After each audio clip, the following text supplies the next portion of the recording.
Hey team, this week we talked to Steve Williams.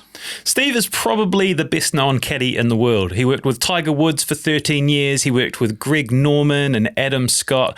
And in this one, we unpack all of his greatest stories. Yeah, he's got a new book coming out called Together We Roared, which takes you behind the scenes of Tiger Woods. And in this episode, we get some of those best yarns, as well as him starting out at the age of 7 down in Paraparaumu.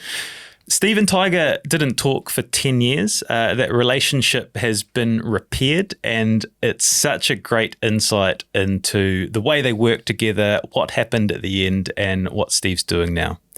This episode was brought to you by TAB. Download the new app today and get your bet on. Steve Williams, welcome to Between Two Beers. Yeah, thanks so much for the invite to come and join you guys. I can't begin to tell you how excited I am for this episode. I've just finished reading your book, Together We Roared, which is out in April, and loved it. I'm on a huge golf buzz at the moment, and Seamus is shaking his head as I bring this up. I wanted to start by bringing you into my golf world. I set a golf goal at the start of the year. I'm a 20 handicap, and the goal is to get to a 12. Lies straight away. It's to get to a 10. No, is what he said originally. No, there was two versions of it. 12 is the one I'm standing by. But I wanted to, straight off the bat, how realistic is that? Well, how come it's 12 and not like same as, why is it 10? Where did the 12 come from? I thought that was very ambitious at 12. And so, I wanted an ambitious goal. Yeah, okay. Well, I mean, for people that don't play a lot of golf and don't have a great understanding of it, the first thing you got to do is get all the right equipment. If you're prepared to put the time and effort in to get better, you need to go to a place and get fitted for the right golf clubs, get the right shafts, the right grips, the right clubs. That makes a big difference. That would be your starting point to make sure you're not actually putting a lot of time in and wasting your time because you haven't got the right clubs that suit you. That they might not be the right length, lie, and loft angle, and that sort of thing. So there's a great ability to improve without actually having to do a lot of practice by just getting the right equipment in your hand, because then when you get the right equipment in your hand, it makes it easier to improve. So that would be your starting point right there. I'm on it. I hope my wife is listening to this because I've got a 40th birthday coming up and I'm looking for some new clubs. Been seeing Mark Purser at the club rooms who's been putting me through lessons. Like I'm on the track. This guy, seriously, trying to get the freebies in and everything, unbelievable scenes. Yeah, well, the club room's a great place to go and start. They've got all the fitting techniques there, and all the brands available. So it's a real. If you're prepared to spend, it's a bit of cost involved if you want to get the right equipment. But if you want to get better at it, and obviously the better you get, the more enjoyment you get out of it. So it's beneficial. It's not like it's a reoccurring cost. You go and get a set of clubs that are matched up for you. There's like I said, right shafts, grips, and swing weights and so forth. And those clubs will last you for a good 10 years or something. I just want to be very clear, those are personal expenses, not company expenses. What's your relationship with golf like now? How often do you play? Do you play? Yeah, well, I mean, when I was, it's funny when you're working, caddied for over 40 years and that, so you're working on a golf course. So when you're not working, you're not going to spend a lot of time on the golf course playing. But no, I love the game now. I play a couple of times a week and play up at Southhead Golf Club. And I play a couple of times a week. Love it. Do you watch golf? Zero. Zero? Don't watch it. I might occasionally watch the Masters, the conclusion of the Masters on a Monday, but other than that, no. I mean, look, you've done. It's like you've been there, done that. No, I mean, I follow Ryan Fox and Daniel Hillier a little bit, our two Kiwi top players, but outside of that, I don't watch it, but I'll follow online to see how they're doing. But no, I never watch golf. I actually find it pretty boring, and I guess when you have done it for so long, you kind of know what the commentators are going to say.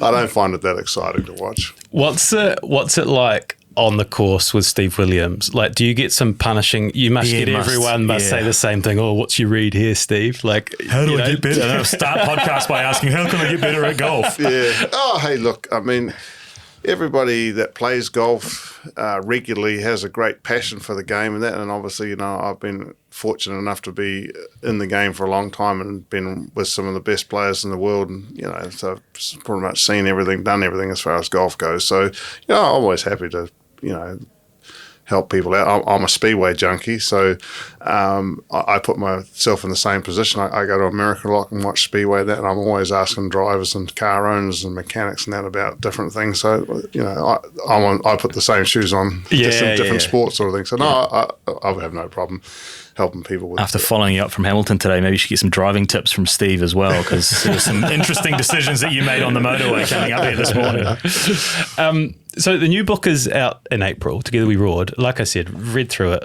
It was brilliant. The detail in it, the stories, I can't recommend it highly enough. But it's your second book, right? So Out of the Rough was released 10 years ago. What's the difference between the two books? Well, it's actually my third book, but research faux pas. We pride ourselves on that research. I'll let the team know. This one. So Evan Priest, who's the author, we did a thing during COVID, chasing majors. So we'd done an episode on all the major championships that I'd been fortunate enough to be on the bag for when it wins, and we did a podcast series of that in COVID. And following that series, we got some interest from book publishers about, hey, why can't you take this this podcast series and put a bit more detail on it and put it into a book? So we discussed it for quite a while, and then we decided to do it. So it's just a lot about my journey with Tiger for those 13 years, and a lot more detail than what obviously the previous book was, and a lot more thoughts gone into it. Yeah, so we're pretty excited about it. One of the things I noticed, it's written in the third person, which is, it's your book, but it's told about you almost as if you are a character in the story. Really interesting way to do that. Why was that? Oh, look, I mean, I guess when you have a book, I guess I always like to do things different. I guess that's the easiest way to answer that. I try and do everything in any form or shape of life. I like to do it a little bit different. So that was just another point of difference, yeah. You mentioned at the start that you and Tiger, you didn't talk for 10 years, but you've kind of reconnected a little bit in recent times. What's the state of the relationship now? And did you approach him and let him know that the book was coming out? Look, I mean, we obviously had a split that wasn't amicable, and we went our own ways in that. And, when you work as a caddy, it doesn't matter who you caddy for. When you move on from that player, that relationship sort of just disappears. It's not a divorce as such, but it has the same sort of effects of like a divorce. But through time, we've gathered ourselves together, and I haven't seen him a lot, but when I talk to Tiger, we're on good terms, and he's interested in what I'm doing, obviously interested in what he's up to, and the book will show him in a good light. There's no stuff in the book about things that people, any of the people that are going to judge him on. It's a good story, that people enjoy it, and it'll shed a very different light on Tiger. And obviously, I was fortunate enough to be with him all through all those times and that. So it's a very positive tale to read, particularly from Tiger's point of view. Totally agree. I got such a different appreciation and understanding of the behind the scenes from it. And I realized that this podcast we're going to talk a lot about Tiger, that is the book, but I kind of wondered, I wanted to front foot it. Like, do you get sick of talking about Tiger? Because you've lived such an incredible life and there's so many different parts to it. But I wonder if every conversation like this is all kind of like Tiger. Like, does that weigh on you?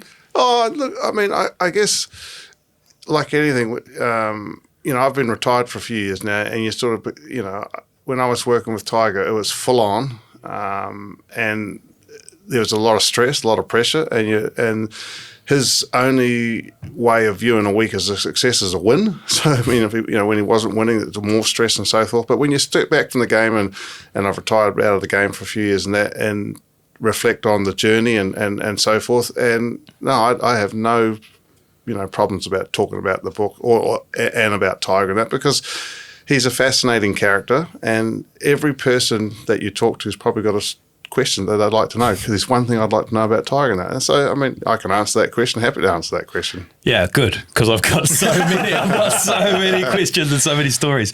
But we want to start back at the beginning. Yeah, before Tiger, there was Steve Williams. Yeah, Paraparaumu. Yeah, that's where I was brought up. Yeah. Yeah. What drew you to golf as a kid? I've got some incredible stats here. Like, started caddying at 6. At age 10, you were caddying 36 holes on a Saturday and Sunday, then practicing till dark. Like, what was it that drew you in? Well, a golf course is a great place to be. I mean, I don't know. I was fortunate to grow up at Parapara Umu. They had a caddy program and they had a junior program, and so they were catering, not only for the caddying side of it, but the playing side of it. So, I just got into the caddying thing, and I found being able to help members play better and shoot a better score was very thrilling. I don't know what drew me to that, and I had a knack for it. I don't know where that knack came from, but I had a knack for caddying, and then I was fortunate enough to carry that on and had the opportunity to caddy for Peter Thompson in 1976. That's the first professional tournament at what was called Heratonga then. It's now Royal Wellington.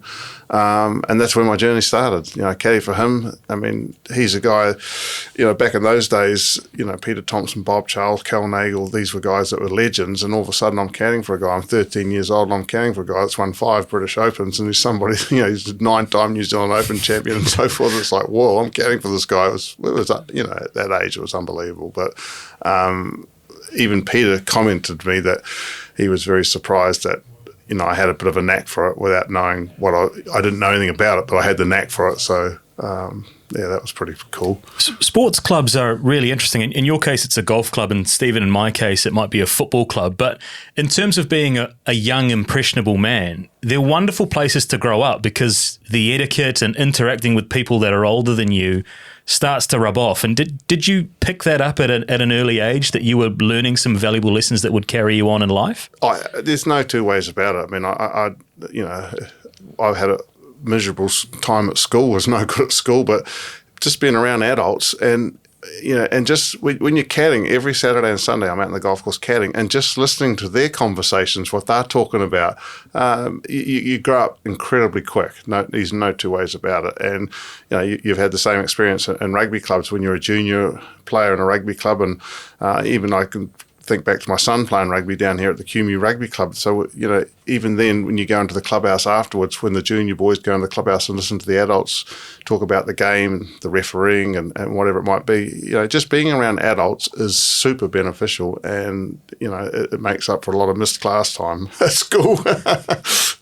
You were a 2 handicap at age 10.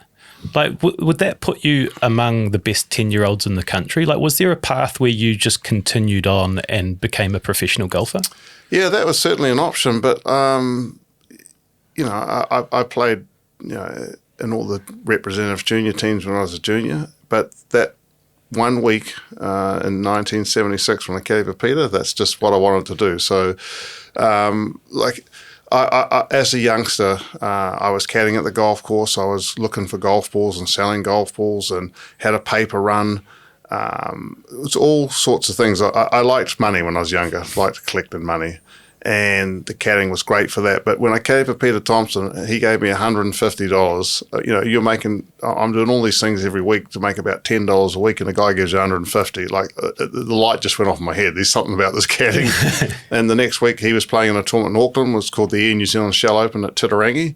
And I had the great pleasure of being able to caddy in that tournament for Peter, and he played with Graham Marsh, another Australian player who was very good. And he had a guy caddying for him called Nick DePaul, who later went on to be Severiano Ballesteros' caddy for a number of years, very successful caddy. And Nick was out in New Zealand caddying for Graham Marsh, and I spoke to him about how do you become a professional caddy. He was absolutely fantastic, gave me all the details, what you do, how you go about it, and that's how my journey started. I just couldn't wait to get going. I would normally bring this out at the end of it, but right at the start, if you strip it all back, it's a wonderful story of having a dream as a kid and working towards it and achieving it. Yeah, hey, look, I mean, I watched a bit of golf. My dad was, he loved golf, and we watched all the whatever tournaments were on TV, like the British Open. We'd get up in the middle of the night and watch the British Open and so forth, and right from the time that I was caddying, I always pictured myself, maybe one day I can be a caddy, like that. And it just, it's a dream that, it was a dream that came true. And not only it came true, went on to caddy for some of the, the best players ever. And I always had the greatest dream, I had 2 big dreams, but one of them was, maybe one of these guys that I caddy for will come and play at Parapara Umu. And of course, when I went to caddy for Tiger, and not just Tiger, but any player I caddy for, you discuss the negotiations around what the job's going to entail. And I always used to say, look, if you win a major, I don't want any money for that week, that one major. I just want you to come and play at my home course when they have the New Zealand Open there. And, Tiger did that. So that moment when we got to Paraparaumu Golf Course on that Tuesday afternoon, stood on that 10th tee, and I don't know how many people were lying the fairway up. I had tears in my eyes. It was just, like I'm looking down here, and I think I'm caddying for Tiger Woods, and there's a drain down on the left, and I've spent hours and hours in bare feet in that drain collecting golf balls. And now I was just walking around. It was quite a buzz. Now that's a beautiful picture that you've painted, but let's rewind again to age 15, I think, and you tell your parents, I'm going to go to the UK and I'm going to chase a caddying dream. Were they initially really supportive of that idea? No. No parent's going to, like any parent's going to say you're going to continue education, you're going to go to university and that, but I was fortunate enough that I'd saved enough money to be able to do it on my own, and just kind of surprised them, shocked them, I guess, that, as soon as the day I turned 15, I'm on the caddy journey. And, I'll never forget being at London's Heathrow Airport at 15 years of age, standing there like, you've only ever been to Auckland or Wellington Airport or maybe Sydney, or I think on holiday we might have gone to Norfolk Island, something like that. But you get out of the airport at Heathrow, it's a bit of a shock. Yeah, but... And did you have a plan? Had you written a plan or a plan in mind, or was it get on a plane, I knew where the first tournament was, so, got on the plane and took a train up to, it was in a place called Bingley St Eves up near Leeds. I knew where the tournament was and so forth, and just went to the golf course, and Nick had told me, the guy that was caddying for Graham Marsh at the Air New Zealand tournament, told me, like, you just go to the tournament. A lot of these tournaments, a lot of players have caddies, but back then not everyone had a caddy. You'll get a job. You just start from there. You just start networking. You get yourself a job, and that's exactly what I did. I just went there and picked up a guy in the car park. That's how you describe it. You just all the caddies that don't have work, they wait in the car park and they just ask pros as they come in. Or that's how it started. Amazing. Yeah. So I didn't have a job. Went there. And that's how it started. Yeah. There's a theme here, and before we leave childhood, what I read before is that, at age 10, you were caddying 36 holes on a Saturday and a Sunday. I've got a nearly 10-year-old. He wouldn't do that. Where does that work ethic come from? Yeah, so I spent a lot of time on a farm in the school holidays, and from time to time, some extended periods of time. My uncle had a farm in Huntly, and then they moved that farm up to Hirakino, and particularly when they got to farming up north, was certainly a lot more difficult just for the conditions, the dry conditions, and that to be farming as compared to the Waikato. And he always said to me, no matter what, hard work, I'll prevail on this farm. And it always resonated with me. Hard work prevailed, and he was incredibly hard worker. And I worked up there on the farm with him, and you just got accustomed to working from dawn till dusk, because that's what it took to be able to survive on a farm up north, particularly in the summertime when there's little rainfall and so forth. But that's where that started. Incredible lessons to learn. Are we 10? Is this that formative period where you're learning these lessons? Yeah, I started probably from sort of 10, from the 8, 9, 10 years old, through to 11, 12, 13 years old. Summertimes on the farm and go and work and help on the farm, and of course he was paying me some pocket money as well. So I was very fortunate. By the time I had made up my mind what I was going to do, I didn't have to ask my parents, because I had the money. I was just going to do it, whether they liked it or not. Of course, they didn't like it, but I got going, and the rest is history, I suppose. Most successful people also say they never had a plan B. Is that reign true for you? Yeah, no plan B. I was just going to be a caddy, and I was going to do it. That's just, I never thought about anything else. Like any kid growing up, I wanted to be an All Black. I was fortunate enough to play in the New Zealand schoolboys team, so I probably had the ability. But the caddying thing, it's even today I wonder, where did that knack come from? I just, I had the quick ability to be able to eyeball distances. Like back when I started caddying at the golf course at Paraparaumu, I'd caddy for the sort of basically have a regular group of players and I know that this player hits this club this far from, and I could judge the distance. There weren't all the markers and all the information available. Like golf courses now have plates on the fairway that indicate 90, 135, 200 metres or whatever, or some of the sprinklers have distances written on the sprinkler heads. But I worked out that my own how to do that. Like I don't know how, why, or who. No one helped me to it. I just did it. Yeah. We've got a bit of a divided audience. So there's going to be like golf diehards listening to this, but there's also going to be a wider audience who aren't that familiar with golf. And one of the questions I had outside was, what does a caddy do? What is can you explain what the role of a caddy is? Yeah, look, it's a very hard role to explain to someone that plays golf, let alone someone that doesn't play golf. It's a very intricate job, and basically you're like an on-course psychologist, is how I best describe it. Obviously, a caddy accumulates all the information, has a detailed, what we call a yardage book. That book has all the distances. It has a diagram of every hole on it, a diagram of the green with the slopes and everything, and all the different the distances you need from the tees to the bunkers and hazards and so forth. But that's all pretty straightforward, and basically you provide all the information, and then you affirm, or the player says is it a 7-iron, and you say yes or no, or you give your thought however it might be, and you have a bit of help on reading greens and that. But basically what a caddy does, or what a successful caddy does, is be able to keep a player in the moment and not let a player get ahead of himself, and be able to provide the right thoughts at the right time to enable that player when he's under pressure to perform well. I give you a big example that of one of the most biggest collapses in golf. Jean van der Velde had a chance to be the first French player to win the British Open and his first major championship. He came to the last hole with a 3-shot lead, and the walk from the 17th green to the 18th tee is quite a long walk. So he's got a 3-shot lead. Well, there's no chance he can lose. So he's thinking, well, I'm the first French player to win a major. I've won a major championship. My life's going to change. What's my wife going to do tonight when I get home with this trophy? What are the people in France? He's not thinking of the next hole. And his caddy should have been, figuring a way. Okay, it's a very difficult hole. I just need to make a 5, or the player just needs to make a 5. He makes a 7, loses the tournament. But that's where a good caddy comes in. An experienced caddy, good caddy. There's no way Jean van der Velde, if he had a caddy with some great experience, that would that wouldn't have unravelled like it did, because the caddy would be well onto that. Like when you're caddying, you always look at the last 3 holes. How are we going to play these last 3 holes? If we're tied for the lead, we're 1 behind, we're 1 ahead, whatever it is. You got to be constantly thinking. He was thinking the same thing. Shut up, we just won a major championship here. Yeah. That didn't happen. Sounds like it's very much a learn by experience vocation. You store and stockpile these experiences and then pass them on to your player. Is that a fair assumption? Well, I was notorious, I guess, in some respects as a caddy of writing things down. So, every time a player got into a certain situation, and they would always react the same, and I wrote all these notes down.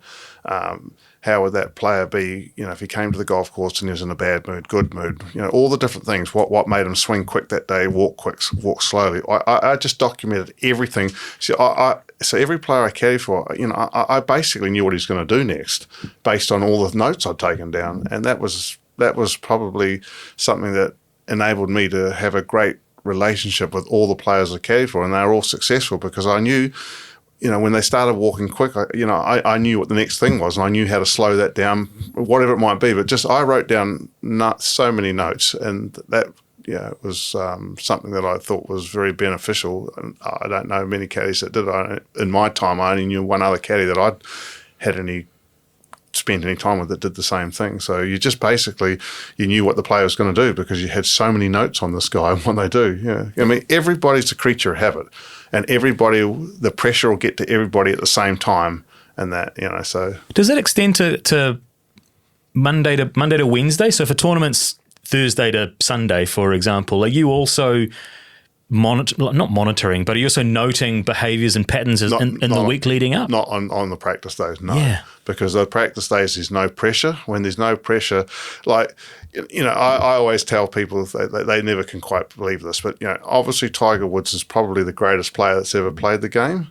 And I used to joke with him, right? He played at a golf course called Isleworth in Florida, and all the time that I spent with him, that's where he lived. An unbelievably difficult golf course. And he played that golf course just unbelievable. And when he played there, I always said, if you could take your game from there to the tour, no one would ever beat you at any time. Because there's no pressure. And even a guy like him, he feels the pressure. But when he's playing golf for fun with no pressure, he's even better than he is when he's playing. Is that right? Oh, it was unbelievable. And I just joke with him, if you could ever get your game outside the gates here, it was a gated community, if you could take your game outside the gates here, you'll be the greatest player ever. Wow. So we always had that good joke. All right, I'm gonna build into Tiger, but there's a pretty notable stop along the way, which is Greg Norman. And I'm not sure if there's any other steps we need to talk about before Greg, but 1982 to 89, you were with Greg Norman. Like, how did that relationship start, and how did you get on his bag? Yeah, so one summer in 1981, I was caddying in Australia in the tournaments at the end of the year. They actually have a number of tournaments, and I was caddying for Ian Baker Finch at the Australian Open at Metropolitan Golf Course in Melbourne, and he was paired with Greg in the tournament. I don't recall what round it was, the third or the fourth round. I wasn't thinking anything else but what I was trying to do for Ian at the time, and over that. So Greg was paired with him, and Greg got my number off Ian. And over the holidays, I was back in New Zealand, and Greg said, he called me and said, "Hey, it's Greg Norman here, Steve. I met you at the Australian Open. I really admire what you did that day. I was watching you in that. Would you like to come over and caddy for me at the start of the year? I'm going to play this tournament." And it's like, yeah, I think I'll do that. Yeah. Was that a pinch? I was like, yeah. Was that a pinch me moment? It was a pinch me moment, and I lied to him about my age. Well, how old were you? I think I was like 17 or 18, and I was told him I was 20. I didn't have the heart to tell him how young I was. Wow. See, that's ridiculous and remarkable, right? Yeah. One of the world's best golfers has singled out the 17-year-old who lives in New Zealand to come and get on his back. Yeah. Like, that's insane. Yeah, it was pretty special. And a few years later, I was caddying from in Hong Kong, and his wife said, "You guys get all the." We were checking into the airport, Hong Kong, to go somewhere else, and his wife said, "You guys get all the luggage and that. Give me the passports." And I didn't even flinch. Gave her the passport, and then we're in the queue. Going through security, she says, "Steve, how old are you?" And I twigged. She's got my passport, and they've just found out that I've lied to them. So we laughed over that for years. And that, yeah, I mean, he would have still hired me, but I thought, geez, if I tell him I'm 17 years old, he might think that's a bit young to have someone caddying for him. Yeah. So the book gives great detail about these 7 years together, and you say in the end you became too close, and you became more of a friend. Well, you blurred the lines between friend and caddy. Can you talk to us about like how that happened and what you meant by it? Yeah, so I would have never learnt the art of caddying if I hadn't a caddy for Greg, because he took me on and treated me like a son, and explained to me everything about how I've hit the shot, why I've hit the shot, and so forth, and what decision I'm going to make. He taught me how to caddy. But we spent so much time together. I was staying at his house in Florida. We were going fishing all the time. We were surfing. We were spending an enormous amount of time, and he didn't become the guy I was working for. He's just a mate. And through that period of time, he was a difficult guy to caddy for. No two ways about it. Hard to explain, but like, he's one of the toughest guys ever on a golf course. Tough on the caddy, and when you're a caddy, you're a sounding block. You hear it all. It's always your fault. A good tradesman never blames his tools, or a good golfer never blames himself, or he blames the caddy. And he was one of the hardest at that. But so through some of those moments of when he was getting explicit and having a rant at me, you just take it in. You got to just absorb all that. But a couple of times, because I was a sort of a friend of him, I crossed the line and gave it back to him, which you just don't do. And so things went a little bit south. But, one door closes, another door opens. So that's, yeah. Another interesting passage is that, after you left him, well, he fired you. 96, he has the big blow up at the Masters, right? Loses his 6-shot lead. And then you're the first call he makes. And then you fly over to be with him that night. Like, what's the relationship like at that point? Yeah, so, obviously it's all good, but, I watched that meltdown, I guess you could call it, and I was as angry as anybody. I was, not long after he finished the round, I was staying in a rented house in Augusta, and he phoned me. He said, "You still in town, Steve?" I said, "Yeah, I am." He said, "Can you meet me at the airport? I want you to come back to Florida with me tonight." The next tournament was Hilton Head. I was caddying for Ray Floyd. He said, I'll drop you up. I'm playing Hilton. You can fly up there with me. So I spent the night. He was in West Palm Beach. We flew back to his place, and we sat on the beach all night until the sun came up. And, the two grown men crying. I was disappointed for him, but he was trying to talk me into go back to work for him, because he felt that perhaps in that moment, that particular round, that if I was caddying for him, that, things might have turned a bit differently. He made the big mistake of trying to protect his lead. that, he had a big lead, and instead of trying to go out and bettering that lead, that's the difference that day. And he's just trying to hang on to that lead and play. He's a very aggressive player, and overnight, for some reason, he turned conservative, and he went with a conservative approach, and it just all fell apart. So, it was a difficult moment for him. Obviously, he wanted that green jacket more than anybody. That's one tournament that he wanted to win, and he wanted to be the first Australian to do that. And he put that tournament at the top of his pedestal, and he wanted to win that. And, obviously in the time that I was caddying for him, we had a couple of runner-up finishes and a couple of moments that things could have been different. But, that one was one that he should have taken. So we sat on the beach and watched the sun come up. And, but I was caddying for Ray Floyd at the time. And I'd moved on from Greg to Ray Floyd, and he'd been great. And so I'd been with him about 7 years at the stage, and he'd been great. I just... as much as I wanted to go back and caddy for Greg, I didn't think it was the right thing to do to tell Ray. He'd had a successful time, and so I didn't do it. But Greg tried to talk me into it, and we've had a great friendship since. I know it's your specific example on this, but that relationship and that friendship between player and caddy, is that generally the way those partnerships work, or is it very much case by case depending on the player? Yeah, it's case by case. But what you got to remember is, or not what you remember, but the case is that when you're caddying for somebody, you're spending more time with that person than anyone in their family. The weeks, and a lot of caddies spend their off weeks with the players when they're practicing. Now, I never did that. For one reason or another, I had my own itinerary or my own idea on what would make me successful in that. But so even with Tiger, I would spend the weekends before the major championships with him, but not the Mondays to Friday, because I just, whatever.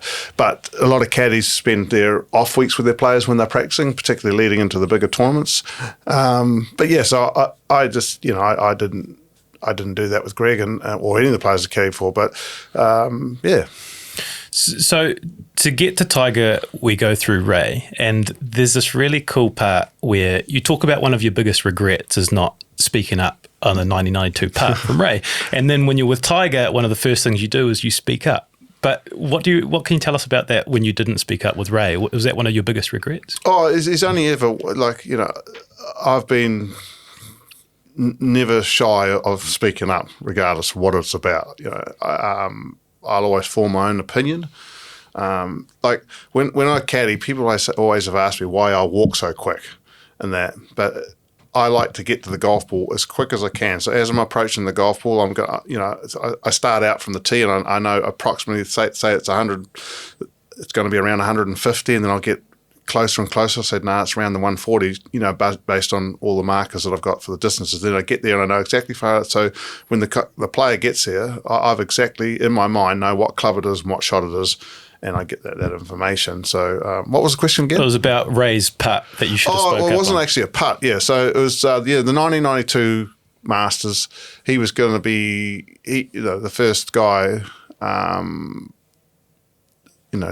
50-year-old to win the Masters. And he was in cruise control, just needed to finish 4-4 on the 17th and 18th hole. Everything's going good. We got to the 17th hole. The green's vastly different to what the green is now. It was a two-tiered green that sat with the left-hand side higher than the right-hand side. I love the fact I can see his mind. Like, I know, it's like he's replaying the reel in his mind. I know, but it's so, with respect, it's so long ago, but you've still got it. Oh, I can remember exactly what I can remember the distance, everything.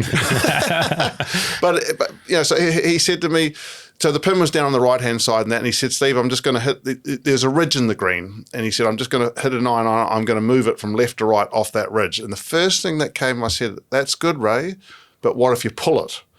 What I mean is turn a little bit, and it's because if you left the ball on the left hand side of the green and the pin was down the right hand side down a big slope, you can't two-putt. It's an impossible putt. He's the best chipper in the game. I said to myself, you've just got to aim straight at it. And if you miss it to the right, easy chip. I didn't say that. It's the only time, which is incredible in my entire career, that I didn't say something that came in my head, because any time something came in my head, it was always right. And I didn't say it. And, of course, what did he do? Exactly what came into my head. He pulled it a little, stayed up on top, impossible putt, three-putted, and lost in the playoff. And so we joke all the time that, you know, when I used to stay with him and he'd come in and he'd, you know, go through his wardrobe and show me his green jacket and he said, if you had spoken up, Steve, I would have had 2 green jackets. No, fucking ugly jackets, mate. You only want one of them. Why would you want 2 of those fucking things? But at what point do you talk to him about that? Like, how long after that tournament do you actually bring that up of like, I should have said something? I straight away the next week I just said, you know, like, hey, Ray, this is what came into my head. You know, I always speak up. I didn't, you know, he had a poor shot, but when the pressure's on, sometimes you can hit a poor shot, and you've got to think, okay, if the player that I'm caddying for, his natural tendency was to fade the ball, but under a little bit of pressure, he could pull it or hit it straight. And not move the ball from left to right. So, you know, you know the guy's tendencies, and that's the first thing that comes and says, hey, there's a bit of pressure. It's the Masters, you know, he's playing great. He's got the tournament under control, but there is a lot of pressure here. It's only a 9-9, but there's pressure. So, It's such a subtle science as well of reading body language, of understanding scenarios. Like when a player gets to the golf course, you've got to almost envision that you're in their shoes.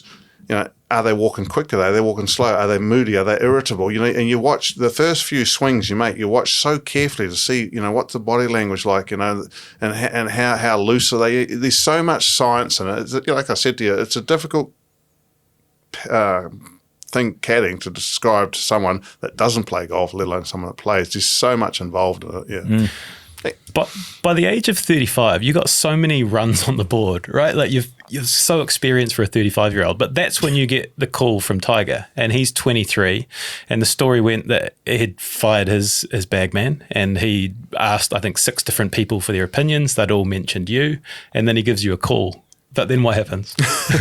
Yeah, well, it was because like as you mentioned before, I don't really watch golf. Well, I don't watch it at all. You know, I wasn't aware that he'd fired his caddy. The previous tournament he fired his caddy on the Sunday of the Los Angeles Open. The next tournament was in Miami, and that was my first tournament of the year. Ray hadn't played any of the tournaments on the West Coast, so Miami was my first tournament. I got to the tournament, and there was talk around the buzz was that Tiger had fired his caddy. Who's going to be the next caddy? And I didn't think anything of it.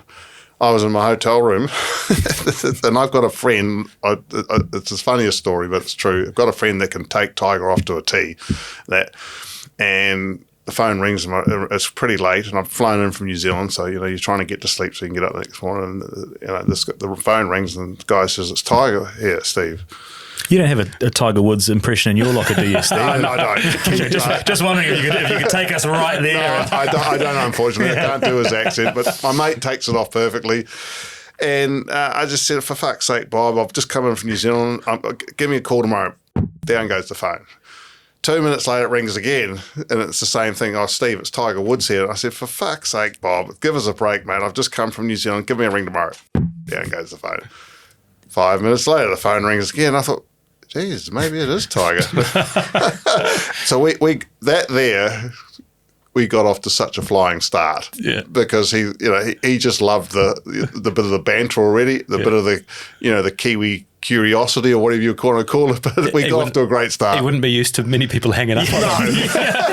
What? So that was we got off to a roaring start right there. He thought that was so funny, and then of course in years to come, and quite frequently, Tiger got to meet the guy, my friend Bob, that could impersonate his voice to a T, and so we had lots of laughs. So you were with Ray Floyd, and then you went to Tiger. Is that how that worked? Yeah. So like I said, I was caddying in Miami. Ray played in Miami, and Tiger lived in Orlando. It was 3 or 4 hours up the road. I drove up to his place straight after the tournament in Miami, and sat down with Tiger and went over things. He'd obviously talked to Ray, which is really, I thought that was pretty awesome for a guy of his age and, you know, to actually go and approach the player. That's not something that usually happens, but he went and said to Ray, hey, I'm keen to get Steve to caddy for me. Do you mind if I talk to him about it? Ray had no problems, which was very nice of him. He obviously, you know, Tiger's the up-and-coming guy, but he wasn't. This is 1999. He's just won the Masters in 97 by a record 12 shots, but his career didn't go from that 97 Masters to, you know, he's kind of backtracked a little bit, I guess you could say. But, so that's how it started. There's an interesting age dynamic at play, and then the detail in the book is the first time you went round to his house. So he's 23, you're 35, and he opens the door, and then he says, "Oh, I'm actually playing video games," and makes you kind of like wait for 5 minutes before he has this huge conversation about whether you're going to be his new caddy. Like what? Oh yeah, I found that pretty interesting, but one thing I did observe from that, because I wasn't playing any video games, never played any video games, and he's playing one of these war games and video games, and the intenseness of what he was playing, it's just a game on the and he was so intense. I thought, and I'm thinking, man, if this guy's that intense playing this, what's he like on the golf course? And and I sat there and he's playing this game, and it's like, okay, and then of course the game finished, and it was an interesting dynamic because he loved cartoons. That was his relaxation. He loved watching cartoons. And there was always a funny story in 2005 when Michael Campbell won the US Open. Tiger's in contention for the tournament, and he's like clockwork. Every day he comes to the golf course at exactly the same time, and he does everything's the same. It's like clockwork. This Sunday, it's the last round of the US Open, big deal, and he's late. And I'm thinking, shit, what's going on here? He's never late. And anyway, he comes in. He said, I couldn't get away from just the name of the cartoon. Mario Kart. It just slipped my mind. The one he used to watch all the time. He said, I just couldn't get away from it this morning. I thought, man, you're trying to win the US Open. He was a fascinating character. He loved video games and he loved cartoons. Even when he's, and today he loves cartoons and that. And fascinating.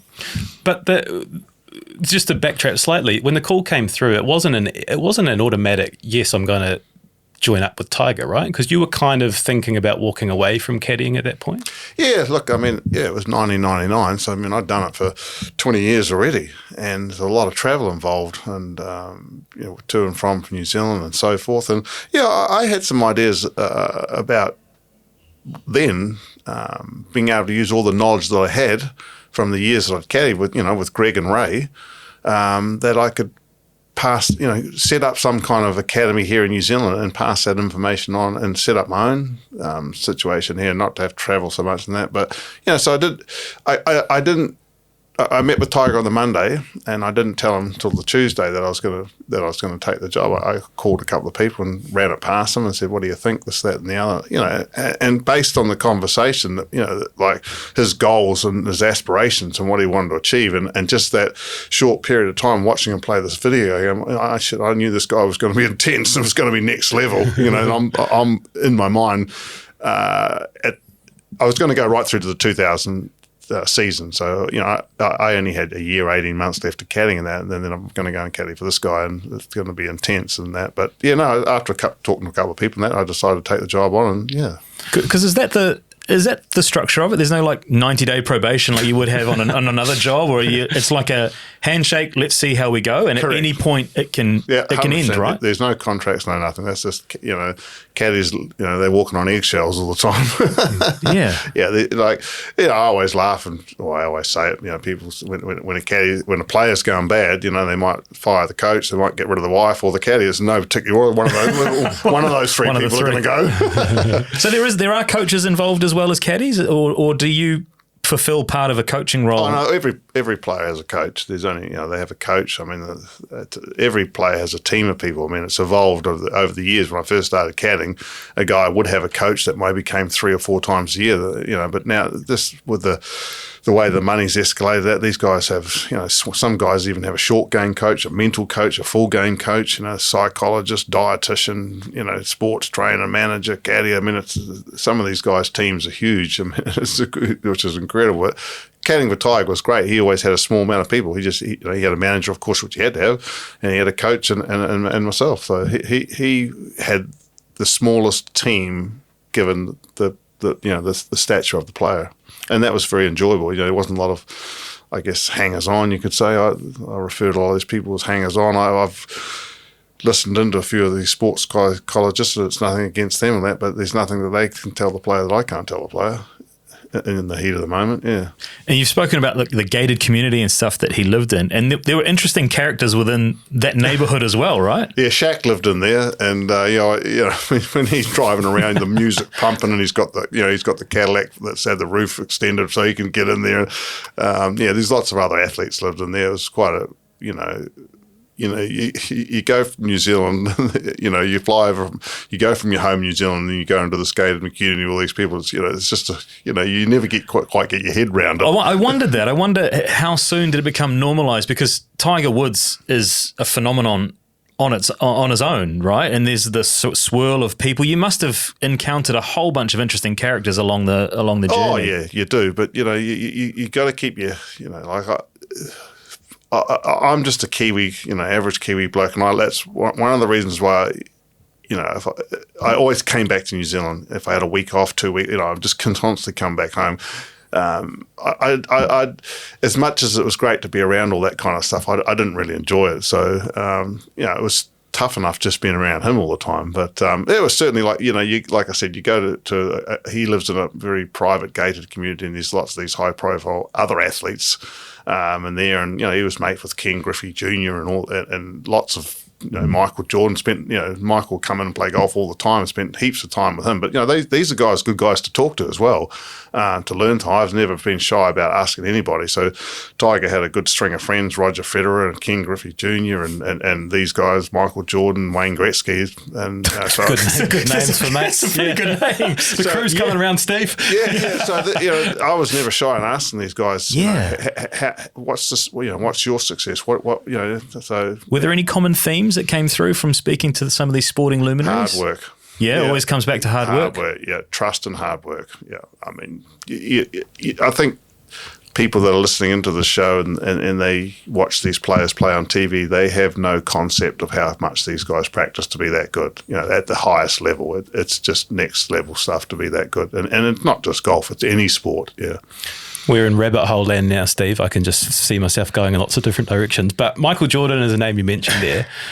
In the book, you write about sort of, going out for rounds with Michael and Tiger. How far, Michael Jordan is a very good golfer. How far off Tiger is he? When they're playing, would MJ beat him on a few holes? Oh, absolutely. I mean, very accomplished player, and he just loves golf. I mean, he'd play 54 holes a day. I mean, he just some days they just go round and round and that, and I mean, he's an absolute character. Got that cigar going all the time. I mean, his golf club. I've got one of his golf clubs at home, and that. I mean, it's you just cannot believe a human's got a hand that big. The golf club. Wow. It's like a. I think the biggest glove you can get is like a 3XL. This is like an 8XL. I mean, it's just, you can't even believe, fathom a guy's got that big a hand. But I know he's a good player, but, I mean, he's never going to beat Tiger Woods. But obviously, any player can have a poor hole, and if Tiger has a poor hole and he has a good hole, he's going to beat him. But, he was playing on like a 4 handicap, and Tiger's on a plus whatever, and they'd play, and they had some very competitive matches off handicap. Yeah, and MJ's obviously he's a competitor. He's one of the greatest sportsmen ever. I mean, he doesn't like losing, just like Tiger. So there'd be some nice arguments as well that I'd have to step in and say, hang on, boys, we're just playing for bit. Did they ever flip it around and ever have a one-on-one game of basketball? Oh, yeah. Really? Yeah, oh, yeah. I've shooted a few hoots with MJ, pretty, I mean. You ever get one past him? No. Around the outside. Super competitive, right? No matter what the stakes are. It doesn't matter if he's driving the car, the cart, who can drink the most beers, whatever it is, you ain't beating MJ. That's just his attitude. Well, that came through in that doco, didn't it? The Last Dance, that he loved to punt and loved to take people on. So those first few years are a whirlwind, and I alluded to earlier. There was one moment where there was an important putt, and you spoke up, and your read was different to Tiger's, and you were right. Was that foundational in the relationship? Oh, absolutely. So when you caddy for Tiger, and when I first sat down and discussed the job with him, obviously his goal was to eclipse Jack's record of 18 major championships. That's what he was setting out to do. I mean, it's a lofty goal, but and sorry for context, he got one at that stage, right? Correct. Yeah. So the first year I caddied started off with him, he wasn't playing wasn't playing very good at all. So he didn't do very well at the Masters, the US Open, or the Open Championship. So 1999 was going to be another year. So 96 he's captured the Masters, and 97 went by, didn't win one. 98 went by, and this was the last one in 99. And I'm starting to feel a little bit of the pressure as well. This guy's just got to win major championships. That's what he's built around. And it was at the Medina Club in Chicago, and it was actually one of the courses where we'd played some practice rounds there before the tournament with Michael, and Michael was a member there. So we came to the 16th hole there, par 3, and Tiger at one point, I believe he might have had a 4 or 5 shot lead, and it was down to 1 now over Sergio Garcia. And Tiger had a putt. He missed the green on the 16th. He chipped it up there about 6 feet or something like that, and he had a putt there. And he said, "Steve, can you read the putt?" And he said, "I got it inside left," which is whatever. They gave me the read, and I distinctly remember when you play a practice round, caddies go around and put tees in the ground where they think pins might be during the week. So on each green where the hardest hole location is. You won't know exactly where it's going to be, but you know it's going to be in that area. And I just seem to remember when he was practicing in that area where I'd put a tee down, I don't recall what day it was, that the ball was breaking more than what he was actually putting. I put the tee down, and I noticed the first few putts, and he had the same putt, not exactly, but I just knew it break. And I just spoke up and said, "No, it breaks more than that. And it's outside the hole." He said, "You sure?" I said, "Yeah." And that's a defining moment, because it's the first major that he's had the chance to win a major that I'm caddying for him, and he's relying on something I've said to him. Now, if he misses that, he's not going to blame you, because, he's gone, whatever. He knocks that in, he goes to my read, knocks it in, and that was a defining moment, because, he's going to trust me all the time now, because it's the biggest moment that we've been involved in. And I was right, and he went on to win that. And that had he have not won that tournament in '99, who knows what would happen? But the floodgates just opened, and he went on in 2000 to 2005, just went on an absolute tear and played golf at a level that no one's ever seen before. But it may not, you don't know if it may not have happened if I had agreed with him. He missed that putt, didn't win that major championship. The drought was still on, and possibly could have created more pressure starting out in the 2000 season, but now he's got the second one on the board, which I always believe the second major is the hardest one to win, and that's why there's so many players only got one. The second one's the hardest one. So once you get past that second one, and he was rolling now. So that was like you said, that was a defining moment. Just zeroing in onto the detail, when he turns to you and asks for your read, I know based on your preparation, you're confident on your call, but are you feeling the pressure and the nerves at that moment as well? No, that's one thing I learned very early on. Peter Thompson, told me, "Steve, from the first hole to the 72nd hole, every hole's the same. You're not hitting the shots. You make the best call." I never felt the pressure. I mean, the only time I ever felt my ass puckering was when he was running out of golf balls at the US Open. He's done it himself. He's got us there. Okay, give us the Pebble Beach story. Well, look, it's a long story, but I'll make it as short as I can. It's the US Open. Tiger won the 2000 US Open by 15 shots, probably the greatest performance in major championship golf, but it nearly didn't happen. We came to the Friday plays delayed through fog, and we got to come back early Saturday morning. At that particular point in time, the way the setup at Pebble Beach was that the driving range was up at the polo fields, the putting greens down by the clubhouse, and the shuttles leaving from the resort to go out to where. So, given the tee time, there's not enough daylight to do everything. So Tiger elects to just go and hit balls and then take the shuttle out to the tee. So I put the clubs in his room on Friday night, go back out there on Saturday morning, I just pick them back up. It's a continuation of yesterday's round. I don't need to put anything in, new clubs, new balls, nothing in there. It's just a continuation. I just pick the bag up on my shoulder. He went to the range, hit a few balls, out we go onto the golf course. We stand on the 14th tee there to start the day. You're on the tee, 5 or 10 minutes before the siren goes to commence play, and I put my hand in the bag. There's only 3 balls. I thought, should be more than that. How many should there be? Oh, I think there should have been about 6. Always start. How many do you have? About 20. It's not that they lose them, but they scuff them when they, whatever. So the very first hole, the 14th hole, he hits it into the rough. Hits a great shot out of the rough onto the green, scuffs the ball. Back then the balls were, the the materials that the balls were made of are a little bit softer than they are today. And when they use a wedge and impart a bit of spin on the ball, it scuffed the ball, if you like, make a scuff on it.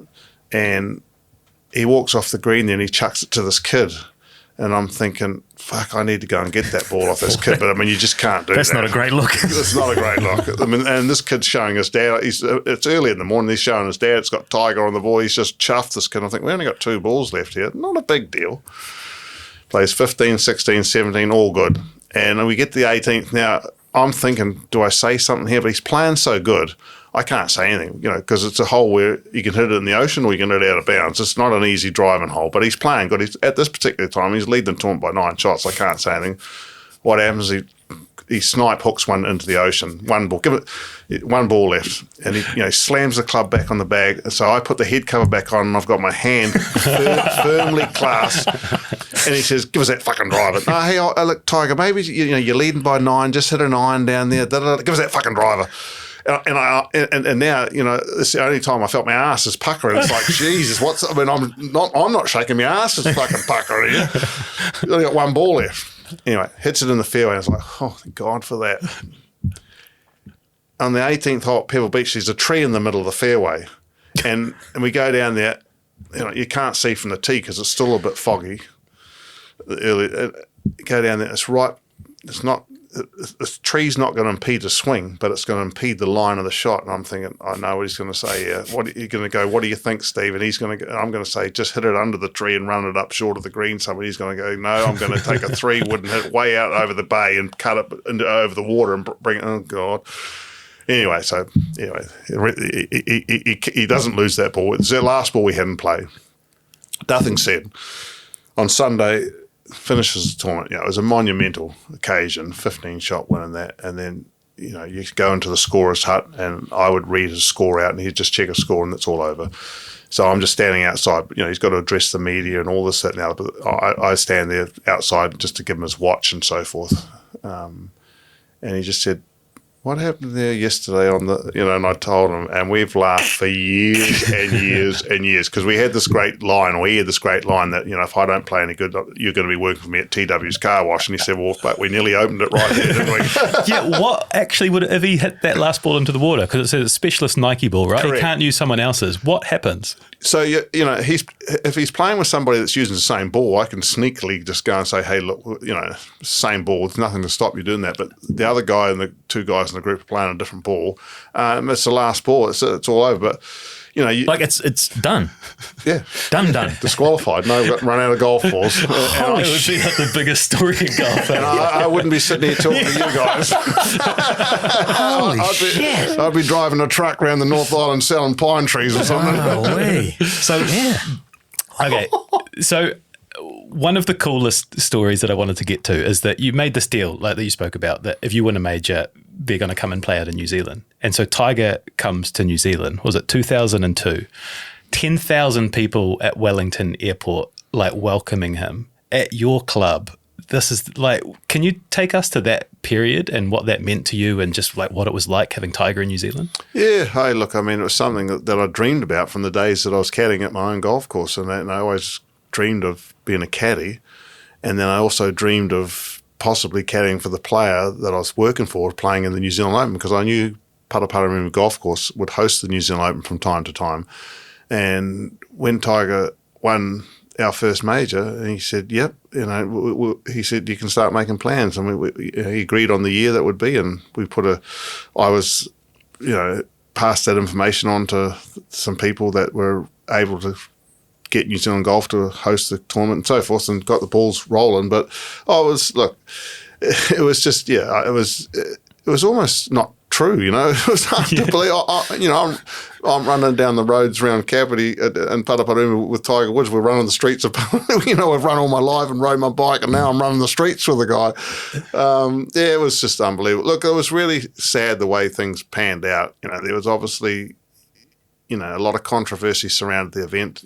Tiger's playing in the event, and a lot of people think they were making too much exception with all the different things for him, and whatever. A lot of players got upset with different things. The weather was absolutely crap, which was a real shame, and the greens, sadly, were in not ideal conditions to hold a tournament of that stature on the greens and that. And if Tiger had one thing that he wasn't good at, and that was putting on greens that weren't good, and he putted terrible. It's the only time I think I've ever seen him have a 4-putt was at Butteruma on the second green. But so a lot of things. There was a lot of negative publicity which other players caused, and which I didn't, I didn't think was fair.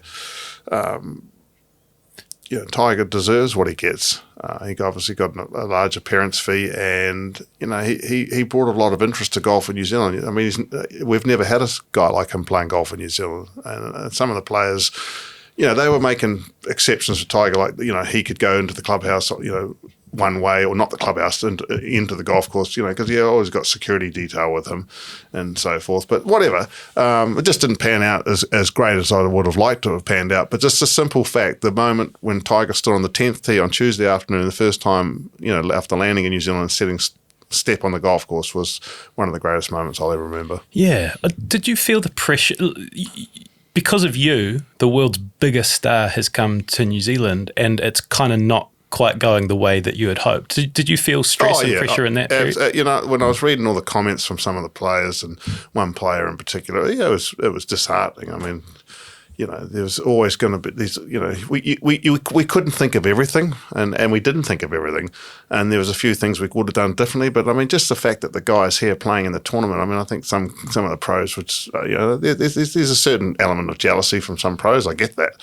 I know all about that kind of stuff. But hey, look, just the simple fact that he came here, he did it. It was on a handshake, and he honoured that handshake.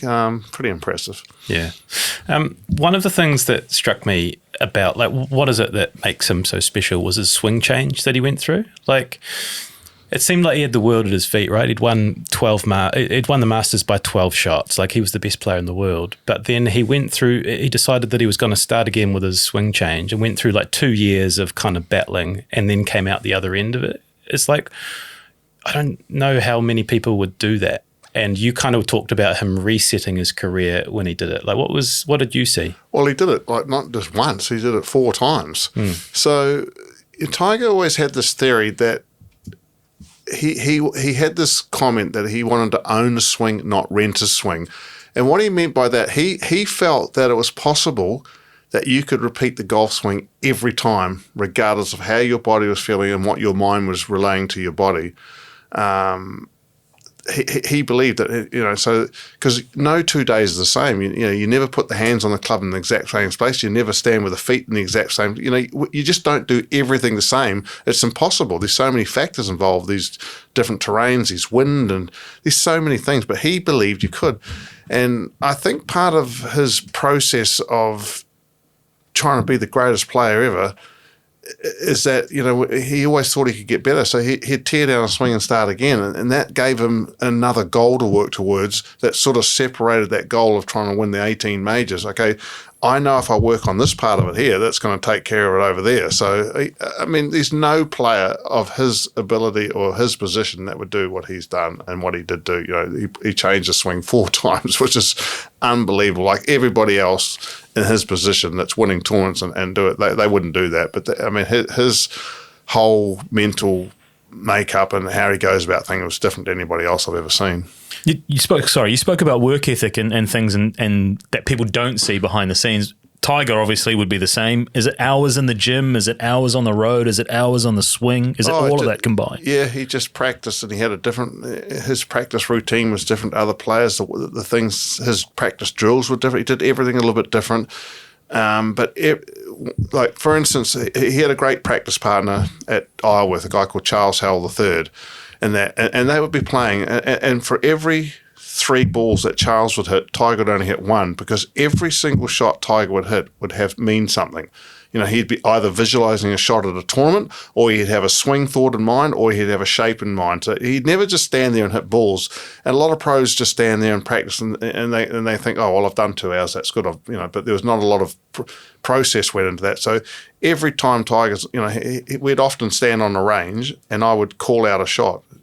Repeatedly call out different shots on different holes, or sometimes you'd even stand on the range and play a round of the course that you're going to go to. This is major championships we're talking. We'd play a round on the range. I'd say, okay, Tiger, this is the first hole.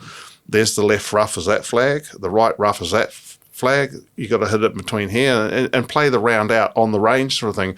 And he would play out so many big shots on the range that when it came to tournament time, it was just another shot. So that he eliminated some of the pressure because he did it he put himself under pressure on the range, on the putting green. We had this drill every day when he left the golf course. Before he left, he'd hit 100 putts one-handed with a putter blade, 2 tees, the exact width of the putter blade. Now, you and I couldn't do it 2 times, and he'd do it 100, and we'd have to stand there, and sometimes you'd miss on number 89. I was like, fuck me. I can't, the bar's going to be closed when I get home here. He was relentless in his practice and making things count. And he had all these drills, and then he wouldn't leave till he'd done these drills, and that was impressive to watch. So there's a few little bits that I want to talk about. One of them is 16th tee at Augusta, final round of 2005. This video, I'm on social media too much, so it's popping up in my TikTok algorithm all the time. But every time it comes in, I watch it and I listen to the commentary, and it gives me the sort of the goosebumps. But can you take us to that moment? Look, I mean, in a nutshell, you think about how the short space of time that a golf ball's in the air, right? So Sunday pin placement there, you're aiming about 40 feet right onto that, side of the green that it lands and runs down there to the pin. And when he hits the shot, I'm thinking, fuck, that's left. And then I'm thinking it's in the bunker. Then I think, no, it's in the water. And I think, no, I don't know where that is. I know this ball's going long left. I don't know never been over there because it's so far left of where you want to be on Sunday, or where you've got to hit it, where you're aiming. It's just a terrible shot. And he's the moment we start walking from the green, from the tee to the green, he's asking me what's over there, and I don't know what's over there. And I just managed. Ian Baker Finch was commentating, and he's up in the tower behind the 15th green there. And I just managed to get his attention. I said, "Is that all right, Finchy?" And he just went, "Yeah," which that told me it wasn't in the water. Right, and then you get over there. Obviously it's a very difficult shot, and that. And Tiger's just trying not to make 4 here. Is there a way I can get this ball in the green that it doesn't come back and roll in the bunker? It's an incredible story because he surveys the shot and that, and he walks up there and he says, "Stevie, what do you think if I land it around this ball mark? And do you think it'll have enough? Will it only go up the hill so far so it won't? What he didn't want the ball to get too far up the hill so it got enough speed so it rolled back in the bunker." And it's a very, very difficult shot. He's hitting off, the ball has ended up in an area where a lot of people have been standing, so it's a squelchy lie, not a good lie at all. He hits the shot, it lands right on that ball mark. I mean, it was just, he could stand there for the rest of his career and he wouldn't hit that. He wouldn't hold that. You'd never hold that shot again. And it landed right on that ball mark, and it rolls up the hill. Then it comes back in, and then we proceed to do the worst high five you've ever seen. I actually had that. I saw you smiling. It was coming. I actually had that. I was waiting for the right moment to ask. Worst high five of all time. Well, I was going to say, for all the titles, for all the majors, for all the championships, how many high fives do you reckon you did with Tiger? Yeah, and that was the worst one of them all. There must have been thousands of high fives. Yeah, but look, that's just an iconic moment, and it's an iconic moment for Nike because the ball sits there and then it leans over with the Nike swoosh. I mean, you can't script something like that. Perfect. And the other notable one is the hug, right after his dad had passed, and it was a difficult time, and it was long, right, and it was meaningful, and it was perhaps the first time people had seen that emotion. Oh, it's the first time anybody had seen that emotion outside. Obviously, I'd been to the funeral. We went to his funeral and that, and so forth. But as far as the public, no one had ever seen that side of Tiger. But there's some sort of spiritual thing here because Sunday we're playing there. It's at Hoylake. It's a grey, overcast day and everything. And we're walking down the 18th hole there, and the sun comes out, and it's just shining, through the clouds, and it's shining down on Tiger. I mean, it was actually quite spooky in a sense. And we're walking down there, and I just said to him, "Oh, that's Pops looking down on you." I didn't think anything of it. I just said that to him, and we played the hole out, and he won the tournament. He thought that's what it was, and we just had there was a lot of emotion around that tournament because it's his first major championship after Earl's passed away, and he tried to play in the US Open a couple of months before, probably too soon, and I mean it was the worst I'd ever seen him play because mentally he hadn't removed himself from his father passing away, and he was hopeless. And then, a month later he had regained his composure and went on to win that tournament, played absolutely brilliant, and he just broke down, and I hugged him. Probably myself a bit tired because I knew what it meant to him, but he just wouldn't, and then he just wouldn't let me go. He just wouldn't let me go. And we talked about it later. And he said, I think that was Pops looking down on me. So that was a real special moment between the two of us. Yeah, I mean, I said it without any thought of what it meant to him, but because I just thought, that's Pops looking down on you. Yeah. But behind closed doors, after some of those wins, were there moments like that where you looked at each other and just job well done? Because I know you've spoken about he was always wanting to move on to the next, but away from all the spotlight, did you have those moments of satisfaction? Yeah, not as much as you'd probably think. This guy was just hell bent on breaking Jack's record. He wanted to eclipse. And we talked about it. He said 19, and he said, "Well, let's make it 20." I said, "Well, hey, my favourite number is 21. Let's make it 21." But so I became obsessed with that, and to the point where I could play that out in my head to help me keep going, if you know what I mean. I thought possibly when he did it, I didn't have any doubts that he'd do it. I thought arguably that might be one of the greatest sporting moments ever, because this is a record that Jack Nicklaus has put together that no one thought would ever get broken, and Tiger's the only player possibly that we've seen that could possibly do it, and that was a hugely motivating thing to work towards all the time, and he was that. But I mean, like I was mentioning just before about the US Open when we finished at Pebble Beach, about what he asked me about the golf ball thing. And the next thing he said to me was, "You get your ass over to St Andrews. I want you to know that golf course like the back of your hand, and I'm going to play better than I did this week."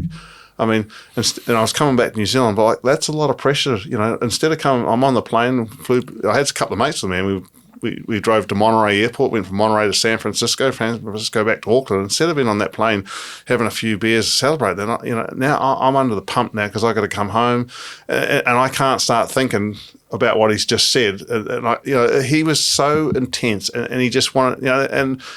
There was very little celebrating, to be fair. I mean, there was some good moments, like when you win the claret jug, you have a couple of drinks out, but there was no, some guys, like I remember one year Ernie Els, one of the US, the British Open, he partied for 2 days, and and when John Daly wins one, I mean, he goes for a month. yeah. Foxy didn't. We had Foxy on. He didn't mind celebrating. Yeah, the Russell Keimer win. He was telling us all about that, and he missed his flight the next day. He was just getting after it. Yeah, so. No, Tiger was just on to the next thing. I mean, this guy, he won a tournament at Bay Hill one year, and he was so disappointed with the 5-iron that we hit into the last hole. We went back to Isleworth, where he lives, and he had like 200 5-irons. It's a Sunday night. We've just won the tournament. We're on the range here, so it's dark hitting 5-irons. I mean, the guy was just built differently, had a different mechanism, the way he worked everything, and his relentless desire to be the best and win as many tournaments as he could was unparalleled in sport, I think. That was the ones that he wins. What about the ones where he comes close or finishes second? What's the mood in the camp like then? We're going to get better, He's just, I mean, it's, he knows obviously you can't win every tournament, but every time he tees it up, he expects to win. And that's a lot of pressure, I became, like I said, obsessed with that moment of when he was going to win that, tie the 18th or win the 19th. And I became obsessed with that and probably got off track a little bit with certain other aspects of my life, but I was obsessed with that moment and he made me obsessed, if you know what I mean, because we talked about it all the time as what he set out to do. We got off to a flying start, you could say, and it looked, until things unraveled, there was no question in my mind or probably anybody else's mind that he was going to do that. It makes sense then when you say that you didn't spend so much time with him, that to come home was probably a release of that pressure a little bit for your own self. Absolutely. So no, I after caddying for Greg Norman, that was a great. Well, I made a big mistake. I went across the line, but but that was a great learning curve. So no, I separated myself. Like Tiger respected the fact that, we'd be at the tournaments all the time. My wife was great friends with his wife, Kirsty and Elam were good friends, and they would constantly ask us for dinner go out to dinner, and I'd constantly say, no, I've got other plans tonight or something. He respected that, because everybody else in his group would always feel like they'd jump at the spot. I'll go out to Tiger Woods tonight. That didn't interest me because you've got to keep that line, and I did it. I kept, we were very good friends, but I drew that line very closely, and it was good, yeah. But when you're working for someone like that is so intense and so driven to win, and a win is the only success from any week is a win. Like some players are happy to finish in the top 5, top 10, make the cut. Well, not him. And that's where this coming back and forth New Zealand, and that's where Speedway stepped in for me. It gave me my thing to get, when you put that helmet on and go Speedway racing, everything is out the window bar that car that's in front of you and you're racing. So the Speedway was a great outlet for me to get rid of some stress. But Speedway nearly impacted your caddying career as well, right? A horror smash, 2005? Yeah, I love this one. It shows your character, right? You had this horrific accident where there's like finger falling off and all sorts of broken limbs and ribs, I think it was. And then they say, don't fly and don't swim. And then 3 weeks later, you're flying over to, is it America, and you get in the ocean and swimming? I did it Saturday night at Bay Park Speedway. And Monday night, they told me that Monday night I'm off to Hawaii. I went to Hawaii, and the first, it's such a lovely place, and the place I stay at every year, there's right in the water. The first thing I did was went out to swim. But is your finger was degloved? Yeah, degloved my finger. It wasn't pretty. But, Tiger just, he loved that kind of thing, yeah. Right, last Tiger story before I move us on. 2008 US Open, you described in the book as the greatest sporting achievement of all time. And there was a period down that final stretch where you were kind of telling him, like, let's go, let's pack it in, and he doesn't, and he wins. And I think he had a torn anterior cruciate ligament and a double stress fracture in his left tibia, and he goes on to win the tournament. Is that the greatest sporting achievement of all time? Well, it was on Friday that I said to him, maybe you should think about the longevity of your career and pack it in, because he hit a shot. He was standing on the cart path and he hit a shot off the cart path. And when as he was coming in to hit the ball, I heard this big crack in his knee again. I mean, he was hobbling and can't walk and so forth and that. But when you win major championships, it's not the greatest amount of good shots, it's the least amount of bad shots. Now, sometimes, we talk about the golfing gods. Well, I got to say that I believe in the golfing gods, because there's no way he should have won that tournament. I mean, he made, I think, 4 double bogeys that week. I mean, he hit a lot of horrendous shots, and the winning score should have been better than that. I mean, it's like everybody let him win the tournament. I mean, like the whole tournament was unbelievable. We got to that last hole there, and I was adamant. He wanted to hit one club, and I said no, and I was adamant that he wasn't going to hit that club, and I stood my ground. It was the longest time that he's ever taken over a shot, because I would not let him hit the club, because I knew it was wrong, and and he hits that shot onto the green, and he hits a great shot, holds the putt to go into playoff. It comes back the next day, he's got a playoff with Rocco Mediate. He turns up in black pants, red shirt, same as Tiger. I mean, it was just, the whole thing was unbelievable. And then they play 18 holes, a playoff 18 holes. Now they're tied again. They got to go extra holes. It was just unbelievable, I'd go back every day after the round with him to his room, and his trainer was there, and he was in absolute agony. And I mean, the week prior to it, he was playing locally in California. His coach was there. I wasn't there. And he said, Steve, he's got no right playing the tournament. He can't even break 90. The day before he came to play the US Open, he said he lost 6 balls at this golf course close by. I mean, and when he first started out on Monday, when we got there, it's like, oh, man, I don't even know what you're thinking you're doing here, man. And then he goes on to win the tournament. But like I said, the golfing gods, I think it's like they all let him win the tournament. Because it was fascinating. Sorry to cut in again, but in the entire time I'd caddy for Tiger, he was more fascinated with winning the US Open at Torrey Pines than any tournament. Even when it came to the chance to win the 4 majors in a row, this is a tournament he wanted to win more than any other tournament he'd ever played, and he talked about it for years. As soon as the USGA announced that the US Open was going to be held at Torrey Pines in 2008, he started talking about it, and I believe it was 2005 when they announced it, and he talked about it for 3 years, about this tournament, and that's why whatever it was, he wasn't going to pull out of it. He just wanted to win, because that's the first golf course as a junior that he went and watched pros, and he wanted to win the US Open when it was there because it's a public course, and it's a fascinating story when you think Tiger Woods has won all these US Opens on public golf courses, because he's a fascinating character. He calls himself the car park pro because a lot of the tournaments he goes to, he doesn't go in the locker room. He changes his shoes in the car park because when he was younger and because of his colour, he wasn't allowed in the clubhouse, so he changed his shoes in the car park and go and play. Yeah. And he did that numerous times at golf tournaments. It was humorous. Yeah. Wow. That's so cool.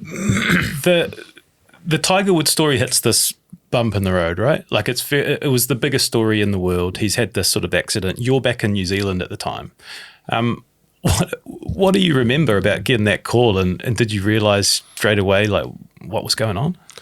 Oh, look, I mean, I didn't get the call. I actually heard it on the news. I can remember that I was on a tractor slashing the paddocks, and I heard it on the news that Tiger Woods had a car accident and so forth, and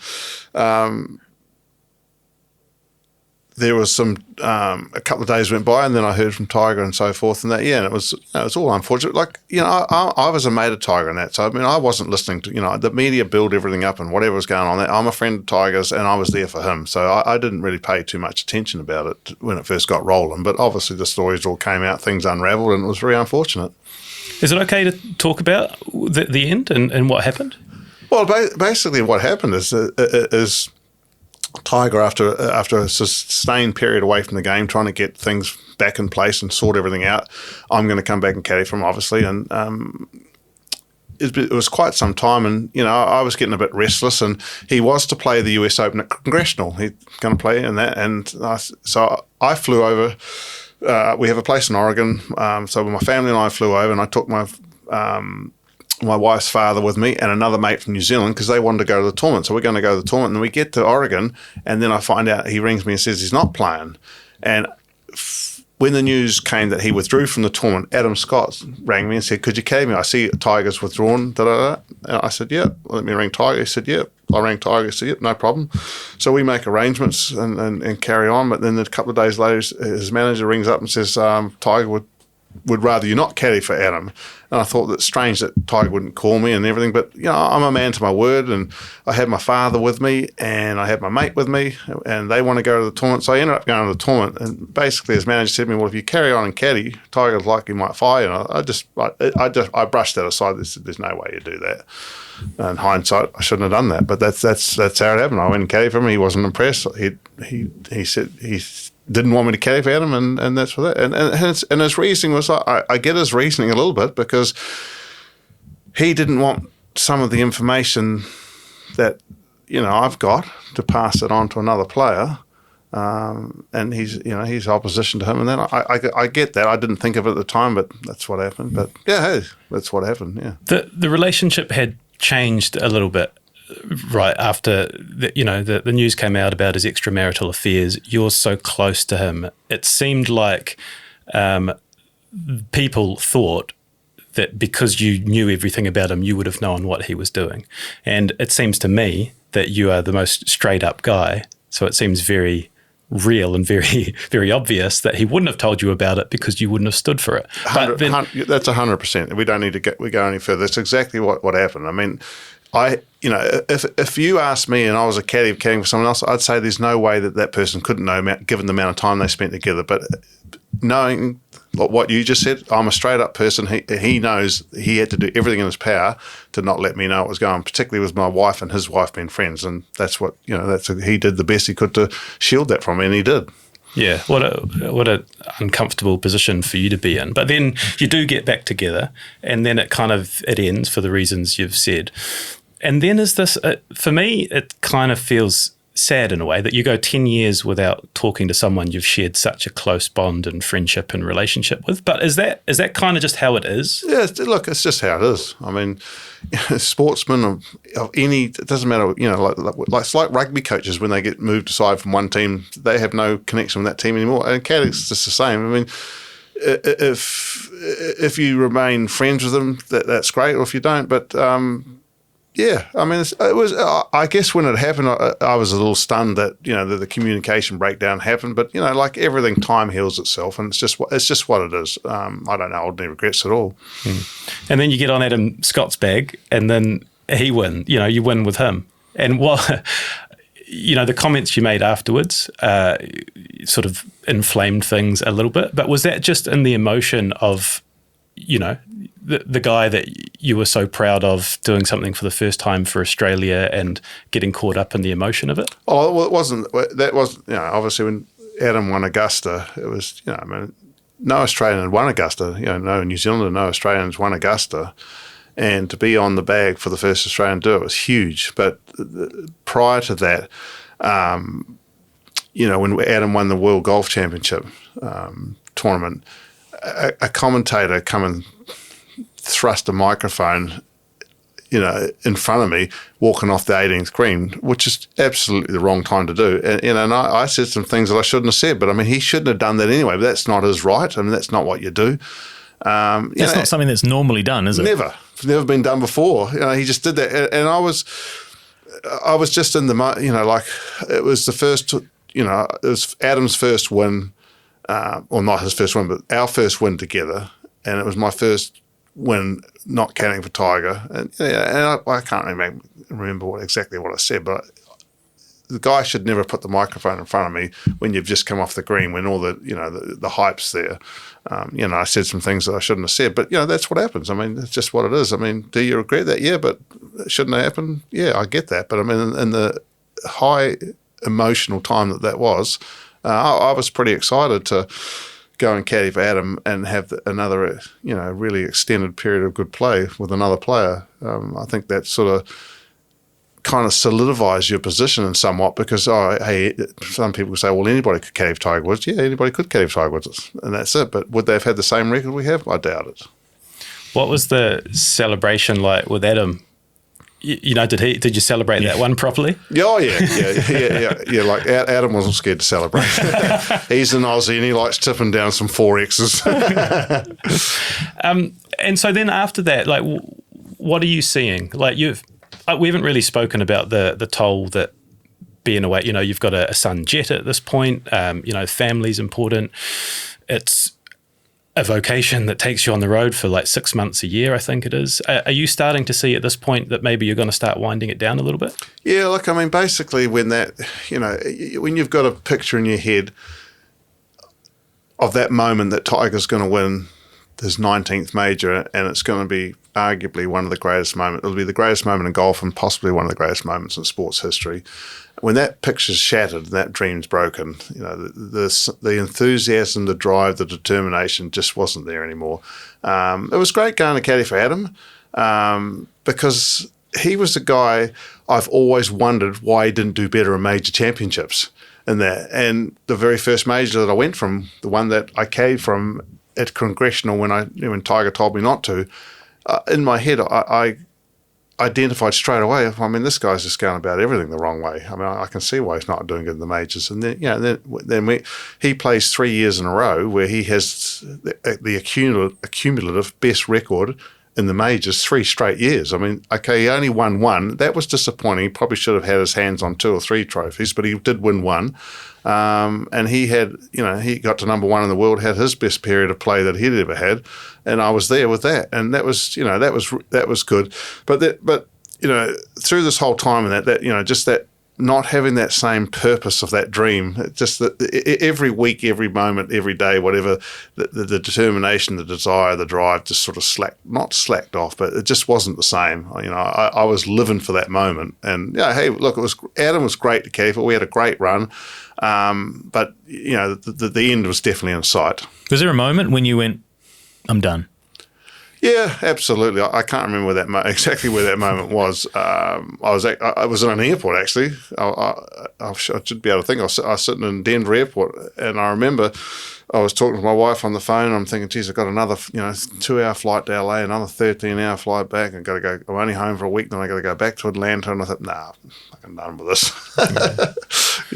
Yeah, just like, there's just a point in time. I mean, I could still be caddying now if I wanted to, but there's a point in time that you want to spend time with your family and do some different things than that. And I'd accomplished way more than I ever thought I was going to do. And like I said, that picture was shattered, and it was never quite the same. That road was now a little bit rocky now that picture was shattered. You'd already started thinking about life after golf and giving back, right? Was it from something Tiger's dad had said to you about why you started the Steve Williams Foundation? Can you tell us a bit about that? Yeah, well, what actually happened is, yes, Tiger's dad, Father Earl, was part of it, but in my speedway time, we'd always race over Christmas, always racing. And I think my wife just got sick of it. But one time we were going to race at Gisborne on Boxing Day. And, you can't drive from Auckland to Gisborne and race on the same day. So we would go over there, we'd have Christmas breakfast, and then we'd be driving to Gisborne.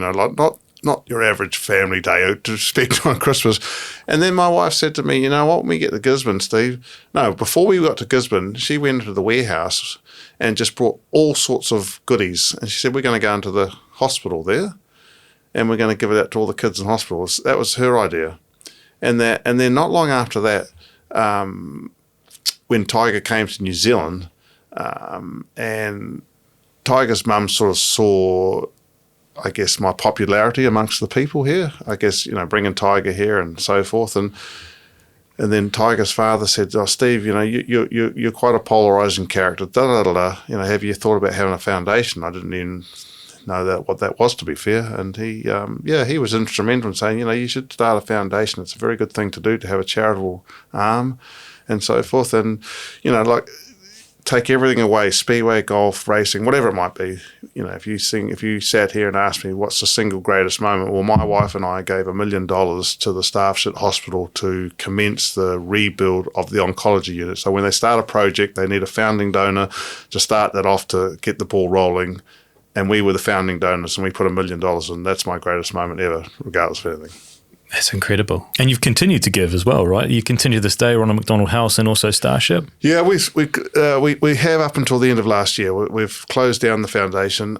We've done 22 straight years of charitable work, and we've done it all ourselves, my wife and I. It's very time consuming, and we raise the money all ourselves. I do it myself and with my wife. So we've closed. It's time to move on. But we've worked closely with the Ronald McDonald House and Starship Hospital, and I always tell people, we all have problems, we all get down and out and that, but just go into the Starship Hospital one day, ask one of the volunteers or one of the people there to take you through a visit through there, and you'll change your whole philosophy on life. It's an unbelievable facility with incredible people that work there, and you get a whole different feel on things. Like, we were involved with the oncology unit, with the rebuild there, and we'd frequently go there, and you go and see some people and you go back 2 weeks later and go, where's little James, the one I gave the drawing to, and you go, James didn't make it. I mean, you don't eat for a week. You see kids in that dire position that they've got cancer at that age. So that was a huge part of our life, is that, but you can't